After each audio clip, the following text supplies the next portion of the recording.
Hello friends, आज हम देखेंगे कि कैसे हम अपने समर वेकेशंस को प्रोडक्टिवली यूज़ करके हमारे टॉपर बनने की जर्नी की शुरुआत कर सकते हैं। तो सबसे पहले हमें क्या करना है, जो हमारे दिन के 24 आवर्स है उसे हमें वाइजली और समझदारी से डिवाइड करना है, एक शेड्यूल बनाना है, एक टाइम टेबल बनाना है, ताकि हमें पता चले कि हमारे 24 आवर्स कहाँ जा रहे हैं। अदरवाइज़ अगर हमने टाइमली उसको अगर टाइम टेबल या उसका शेड्यूल नहीं बनाया तो पूरे 24 आवर्स हमारे दिन के ख़त्म हो जाते हैं। हम रियलाइज़ नहीं करते हैं कि हमारे लाइफ के 24 hours are already over. So time table और शेड्यूल बनाना बहुत ही इम्पॉर्टेंट है यहाँ पर। तो अगर हम 24 आवर्स की बात करते हैं तो हमारे उसमें से 8 आवर्स हमारे जाते हैं सोने में, 1 आवर जाएगा हमारा मॉर्निंग रूटीन में, देन 3.5 आवर्स हम ले सकते हैं हमारी आउटडोर एक्टिविटीज़ के लिए। ये हो सकता है आपका कोई समर कैंप हो, आप कहीं बाहर खेलने जाते हो, या फिर कहीं भी आपको बाहर जाना पड़ता है, तो उसके लिए हमने 3.5 आवर्स हम उसमें असाइन कर देते हैं। Then 2 hours we will keep for our holiday homework, जो हमें समर हॉलीडे में कोई प्रोजेक्ट्स या होमवर्क मिलता है हम उसमें देंगे। Then 2 hours we will keep for entertainment, जो हमारे एंटरटेनमेंट के लिए हम रखते हैं। आपको जो भी पसंद है, आप टीवी देख सकते हैं, या आपको उसकी जगह टीवी देखने की जगह अच्छा है कि अगर आप कोई ड्राइंग बनाए, कोई कार्टून बनाए, या और भी कोई म्यूज़िक सुन सकते हैं जिसमें भी आपको एन्जॉयमेंट मिलता है। 2 आवर्स हम उसको भी दे रहे हैं।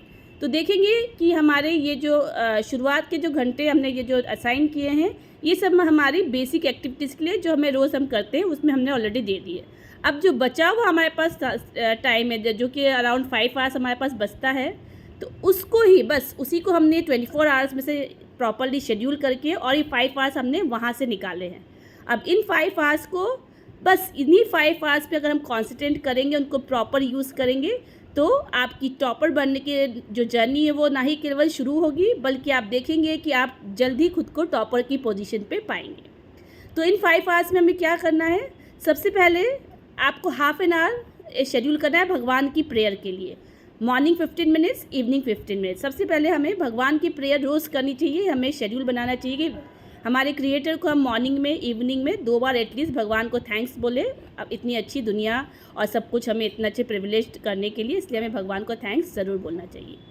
देन उसके बाद आपको क्या करना है, 30 मिनट्स आपको कोई भी एक टॉपिक आपका किसी भी सब्जेक्ट का जो आपको डिफ़िकल्ट लगता है उसको आपको चूज़ करना है, और उसको चूज़ करके आपको उसको थोड़ा पढ़ना है। मान लीजिए सिर्फ एक पैराग्राफ लीजिए, आप ज़्यादा कंटेंट मत लीजिए, एक पैराग्राफ लीजिए, उसको थोड़ा आप पढ़िए।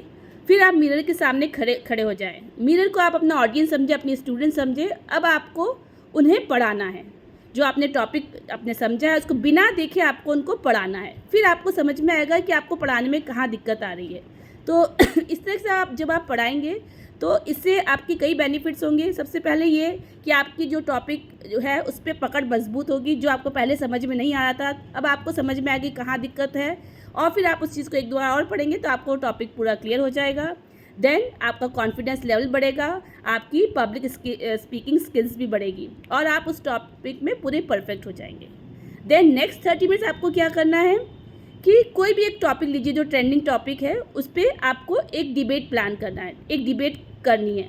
आपके सिबलिंग के साथ कर सकते हैं, अगर आपके पास आप 2 भाई बहन है, 3 है, जो भी हैं, तो आप आपस में कर सकते हैं अगर वो उस एज को क्वालिफाई करते हैं, जिसमें कि वो मतलब ज़्यादा छोटे ना हो, जो डिबेट की बात को समझ सके और आपके साथ डिबेट कर सके। और साथ ही अगर आपके सिबलिंग इस एज का अगर नहीं है तो आप अपनी कोई भी पेरेंट को या गार्जियन को जो आपके साथ घर में रहता है, आपकी मदर या कोई गार्जियन जो है, आप उनको अपना दूसरा पार्टनर चूज़ कर सकते हैं डिबेट कंपटीशन के लिए। तो एक जन फॉर में बोलेंगे, एक जन अगेंस्ट भी बोलेंगे, और इस तरीके से आप रोज़ एक टॉपिक लीजिए और उस पर डिबेट कीजिए। जो हमारे अभी रिसेंटली चल रहे हैं टॉपिक्स उसको लेंगे, तो इससे क्या होगा कि आपका जो है डिबेटिंग स्किल्स आपकी बढ़ेगी, क्योंकि हमारे स्कूल में रेगुलरली इस टाइप की कॉम्पिटिशन्स होती रहती है, डिबेट कॉम्पिटिशन्स या स्पीच बोलने की लॉकेशन वगैरह होता रहता है। तो जब आप इस टाइप का कंपटीशन घर में उसका प्रैक्टिस करेंगे, तो जब आप अच्छे से वहाँ पर उसको स्कूल में जब पार्टिसिपेट करेंगे तो आपको उसको वहाँ पर जो परफॉर्मेंस है वो बेस्ट होगा।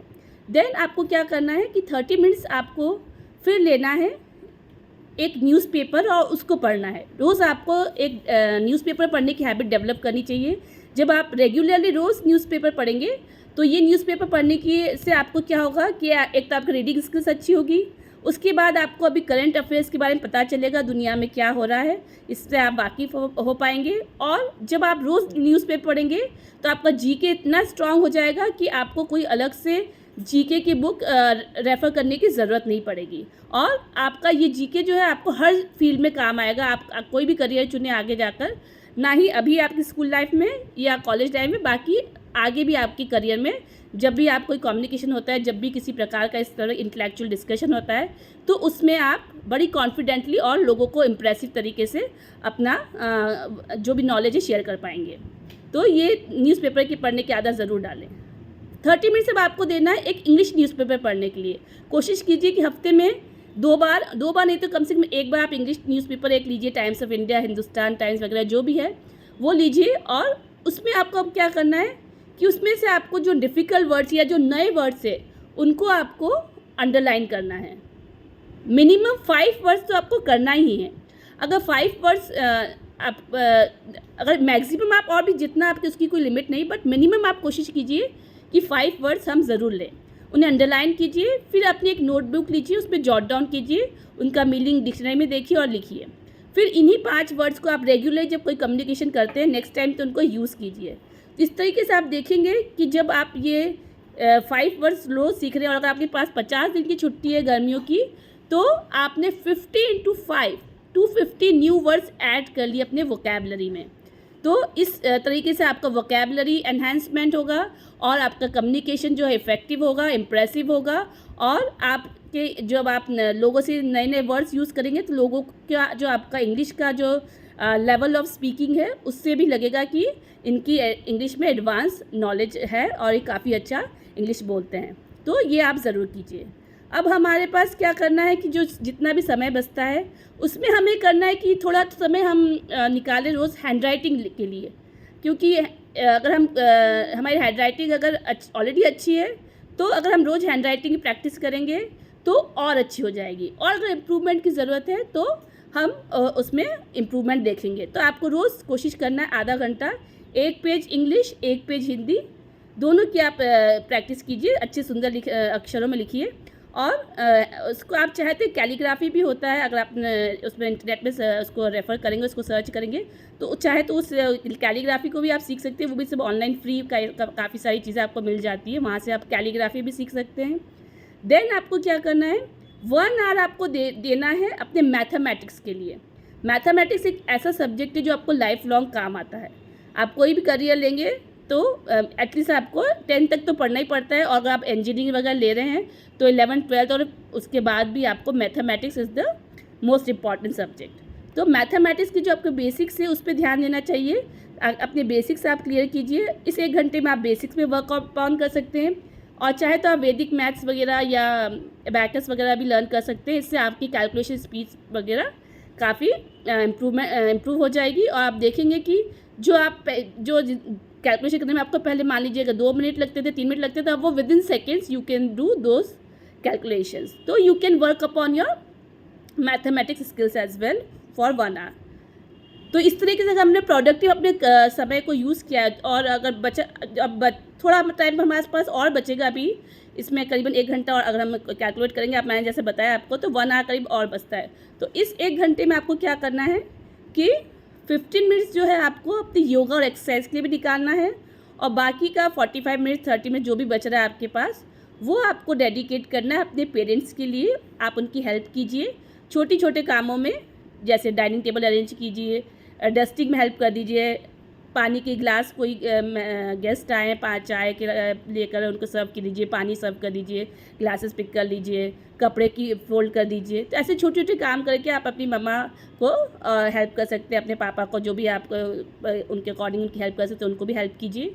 और साथ में जब भी आपको समय मिले इस गर्मियों की छुट्टी में 1-2 बार आपको कोई सोशल कम्युनिटी में जाने का अगर अवसर मिलता है, कोई अपॉर्चुनिटी मिलती है, कोई जैसे ऑर्फनेज है, अनाथ आश्रम, और कोई ओल्ड है होम जो वृद्धाश्रम वगैरह होते हैं, वहाँ पर ज़रूर जाएं। चाहे साथ में बिस्किट चॉकलेट जो भी आपको लगता है वो लेकर जाएं और जाकर उनसे मिलें।